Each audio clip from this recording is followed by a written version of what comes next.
1, 2, 3, come on!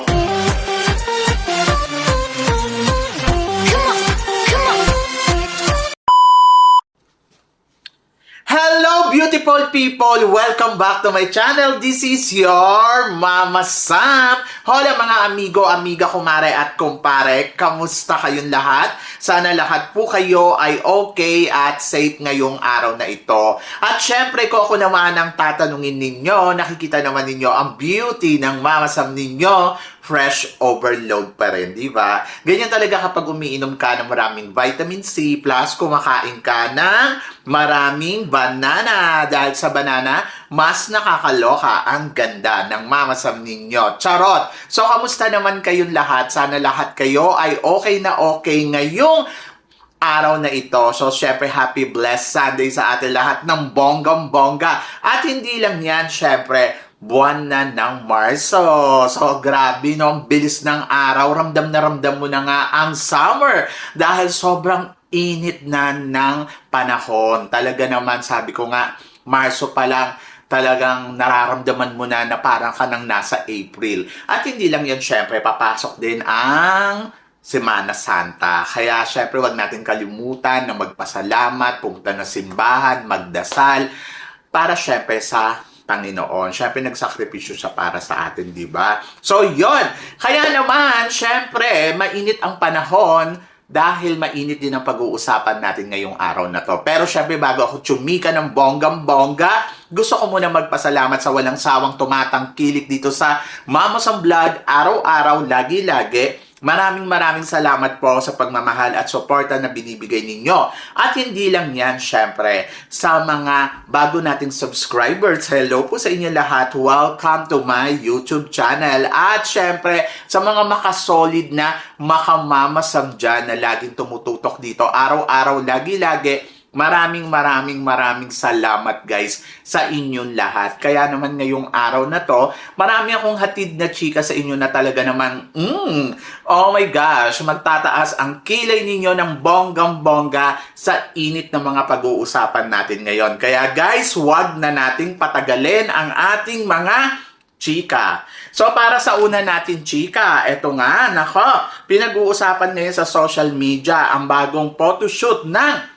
Miss Universe Philippines kung saan lahat ng reyna ay nandito. Siyempre, nandiyan si Chelsea Manalo at Chelsea Fernandez, si Doktora, andiyan din siyempre si Katrina Ligado, at saka syempre yung runners-up ng Miss Universe Philippines last year na si Aliana at saka si Winwin. And then of course, ang ating third runner-up sa Miss Universe na si Maria Atisa Manalo. Anong chika mo dito, Mama Sam? Well, ang chika ko dyan, ang bongga-bongga, kasi syempre nagkaroon sila ng photoshoot na ganito na magkakasama sila, di ba? Parang ang gandang tignan. So, nakita ko yung closeness nila sa isa't isa. And then, masasabi ko, itong batch na to ay talaga naman masasabi natin palaban. Tingnan ninyo, Chelsea Fernandez naging first runner-up sa Miss Cosmo. Tapos, ayan, si Atisa Manalo naging third runner-up. And then, ayan, syempre, si Doktora, si Gabi, di ba?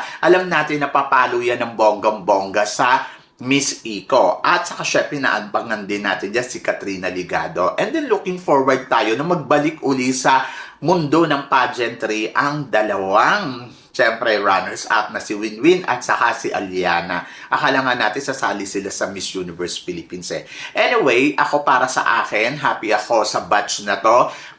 Miss Universe Philippines 2025 at nakita naman natin na buo uli sila, diba? So yeah, so job well done for the batch Miss Universe Philippines 2025 and the Queens. Happy ako. Ito yung batch na gustong-gusto ko sa Miss Universe Philippines kasi kahit patapos na yung reigning nila, nakikita pa rin natin sila na magkakasama, di ba? Hindi katulad ng iba. Ay, nako, wala na, di ba? So, yan. At para naman sa sumunod natin, chika, syempre, Reyna Hispano-Americana 2025 na si Diamante, Mama Sam.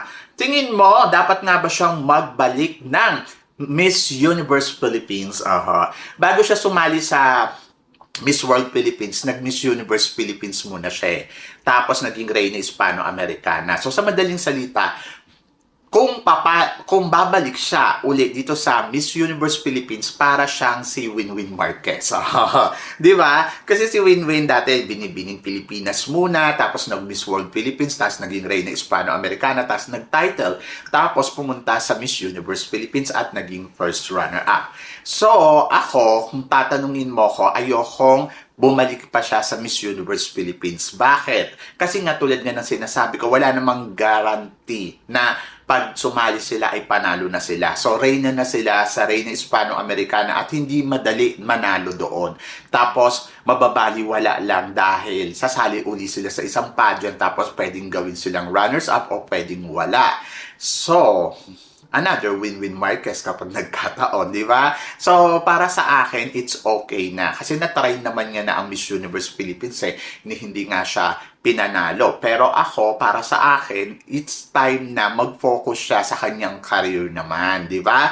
Kasi yung joining niya sa pageantry, hindi ko naman sinasabi na okay na, pero nandoon ako na dapat makontento na sila kasi may napatunayan na sila at wala na silang dapat pang patunayan, kundi siguro mag-focus na lang siya sa music kasi di ba yun talaga yung forte niya. Isa siyang singer. So ngayon kilala na siya at isa na siyang beauty queen. So parang feeling ko magiging madali na magawa niya yung mga goals niya katulad sa music industry. Di ba? Kasi may pangalan na ang Diamante and I'm happy para kay Diamante. Ako, sa totoo lang, hindi ko nahahanga din pang sumali siya sa ibang pageant. Hindi dahil sa hindi siya magaling. Magaling siya, may napatunayan na siya at gusto ko mag-focus uli siya sa ibang larangan na kanyang career, di ba? So, yon. So, congratulations kay Diamante at mabuhay ka at higit sa lahat, maraming salamat sa paglaban mo at pagpanalo mo sa laban mo sa Reyna Hispano-Americana. Job well done, di ba? So, yon. Ay, nako, I'm so excited to her and then nandoon ako na talaga nakikita ko naman na nilaban naman niya talaga ang bansa natin at job well done para kay Diamante. At para naman sa sumunod natin chika, ito nga si Jacqueline ang pambato ng Miss Universe Tacloban. Mama, sa manong masasabi mo? Maganda siya. Oho. So gusto ko yung aura niya, gusto ko yung eksena niya, gusto ko yung nakikita ko sa kanya. Pero syempre hindi naman to yung basihan para masabi natin, nako, siya na mananalong Miss Universe Philippines. Kumbaga, marami pa siyang dapat gawin at marami pa siyang dapat patunayan. So, pero yung nakikita natin na drive niya at laban niya dito sa Miss Universe Philippines ay maganda. So, gusto ko yan na may ginagawa sila. Ipinapakita nila sa tao na, oy, nandito ako, palaban ako, look at me, di ba? And I hope ang mga tao ay makita din at masuportahan ang pambato ng Tacloban dito sa Miss Universe Philippines.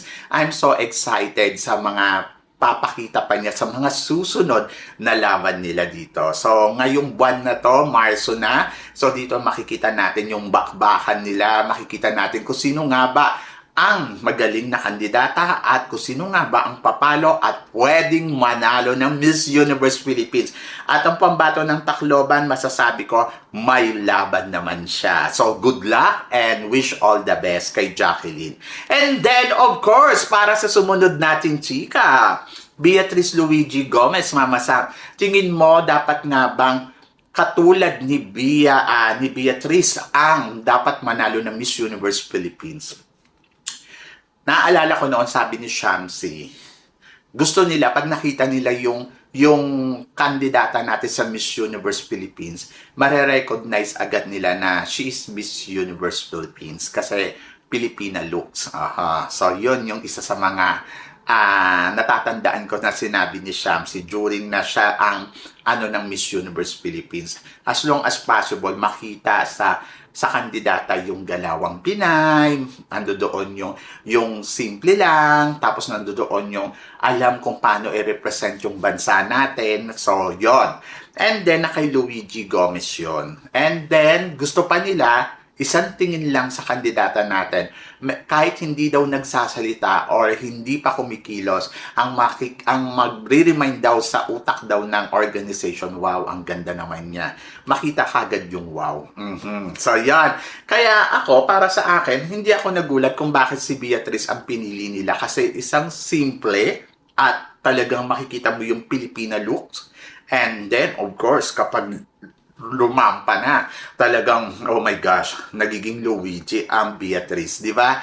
Kaya ako, para sa akin, siguro, yes, may napatunayan si Beatrice Luigi Gomez at nakatungtungan ng top 5 sa Miss Universe. Diba? Katulad ni Atisa. So, dapat ganitong mga kalibring kandidata ang pinapadala natin sa Miss Universe at wala nang iba. Charot. So, yan. Yung mga tipong ganyan, yung may mga wow, ang beauty, yung mga brilliant, yung mga tipong mukhang mamahalin, yung tipong nakikita sa kanila yung pagka-Pilipina. So, yan, ganon. Hindi lang basta-basta maganda or mistisa or ano. Kailangan nandoon talaga yung masasabi mo beauty. Aha. So, yon. I'm looking forward ako for the Miss Universe Philippines for 2026. So, yan. And sana makakuha sila ng isang katulad ni Atisa at syempre ni Beatrice ang Galawan. Ganon! Combination, panalo yan. O, di ba?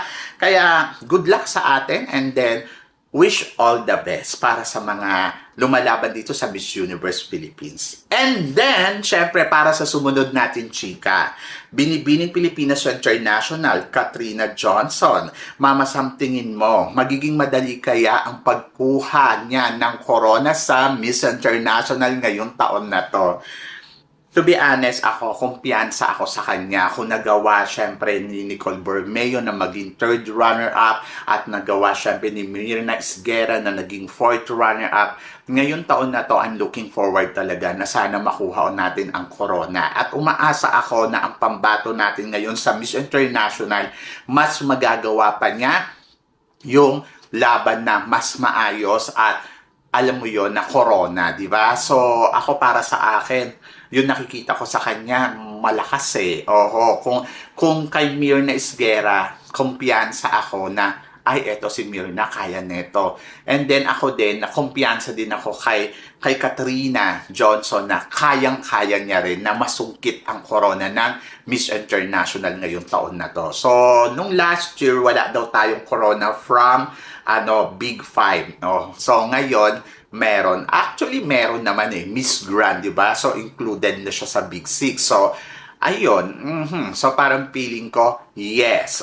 Kayang-kaya natin na masungkit ang corona ngayong taon na to at kumpiyansa ako kay Katrina Johnson na lalaban siya ng todo-todo. Di ba, Christine Ann? Ikaw ba? Gusto mo ba siyang manalo ng Miss International ngayong taon na to? At naniniwala ka ba sa galawan niya? I-comment below mo yan. And then, para naman sa sumunod natin, chika, April Smith, ano kaya ang mararating sa laban niya dito sa Miss Universe Philippines?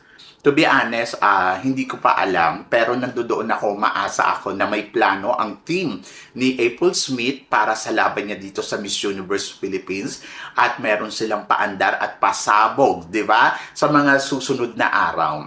Looking forward ako kung ano yon. And then ako, sa totoo lang personally, gusto ko siyang manalong Miss Supranational, di ba? Very open naman ako sa inyo yon na gusto ko sana siya ang makakuha ng corona ng Miss Supranational. Bakit? Kasi nakapagpadala na tayo sa Miss Eco, sa Miss Universe ng Black Beauty. Why not dito naman sa Supranational, di ba? And then parang feeling ko, deserve ni April Smith na makapag-compete sa isang international stage and then deserve niya na makakuha talaga ng corona sa haba-haba ng panahon na lumalaban na siya sa iba't ibang klase ng national pageant sa Pilipinas. And I hope na sana eto na yon, di ba?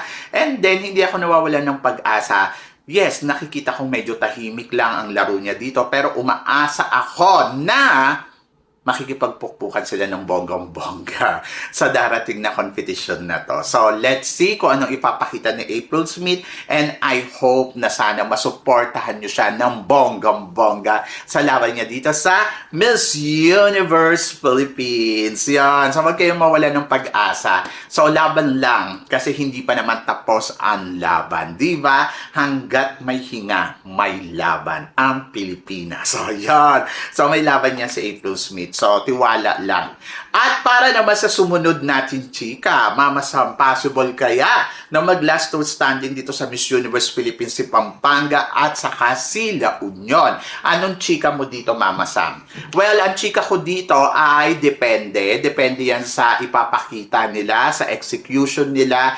Yes, ngayon masasabi ko malakas si La Union. Pwede siya ang makakuha ng corona ng Miss Universe Philippines. Si Pampanga naman, looking forward ako kung ano pa yung mga eksena at laro at laban nilang gagawin dito sa Miss Universe Philippines. And then, yes, pwede silang mag-last two standing. Depende yan sa magiging laro nila.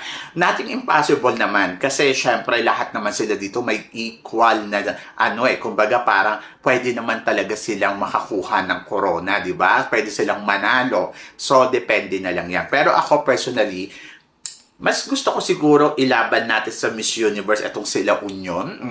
Kasi parang feeling ko, yung beauty niya talaga parang wow, amazing.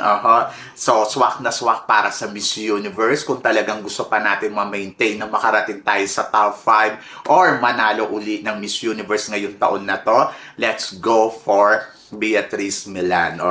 So, yan. Kasi ako parang feeling ko si Bea Milan perfect for the Miss Universe. And then, ito naman si Pampanga. Ako ang gusto ko sa kanya, siguro supranational. Kasi maalam modela yung dating eh. So, ako parang nga sa akin oy, dali nyo to sa Binibining Pilipinas, panalo yan. Pero since na nandito na siya sa Miss Universe Philippines, bakit ba natin pagtutulakan na dalhin siya sa Binibining Pilipinas? So, sana wag siyang masayang sa competition na to. And I hope na sana siya ang makasungkit din ng corona ng pwedeng Miss Supra, no? Kasi yung tangkad, katulad ni Miss Brazil na tangkad-tangkadan talaga sa Miss Supranational and then the winner.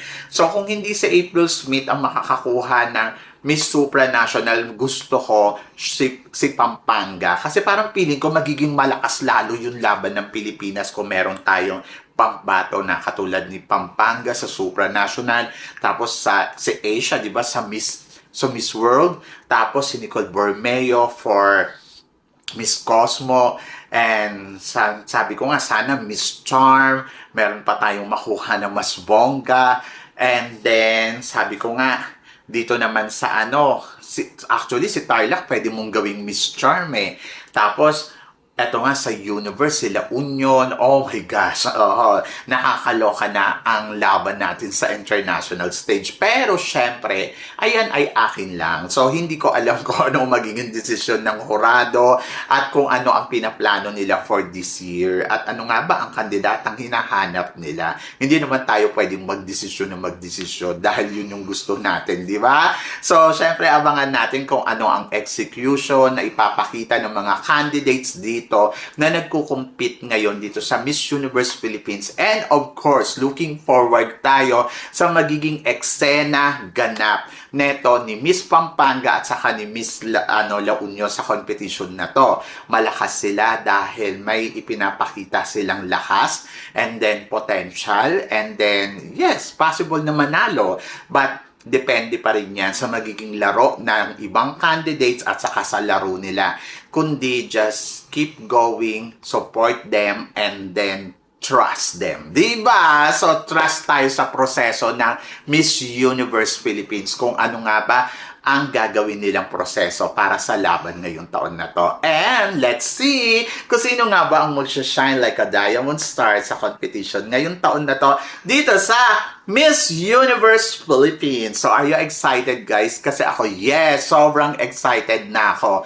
And ayun, malalaman natin very soon kung sino nga ba ang mananalo. So, yon. So, kayo guys, ano guys ang masasabi ninyo dito sa mga pinag-uusapan natin ngayon? So, please comment below para at least malaman ko naman kung ano naman ang chika mo dito sa mga tinatalakay natin. Syempre, maraming salamat sa inyong lahat sa support at pagmamahal na binibigay ninyo. Syempre, dito sa channel ko. At sa mga hindi pa nakaka-subscribe, please don't forget to click like and subscribe my channel. At i-click nyo na rin po ang notification bell to more updated syempre sa aking mga chika. Sabi nga ganon, always keep smiling and laban lang. So guys, hanggang dito na lang. Hanggang sa muli nating chikahan. See you tomorrow. Thank you guys.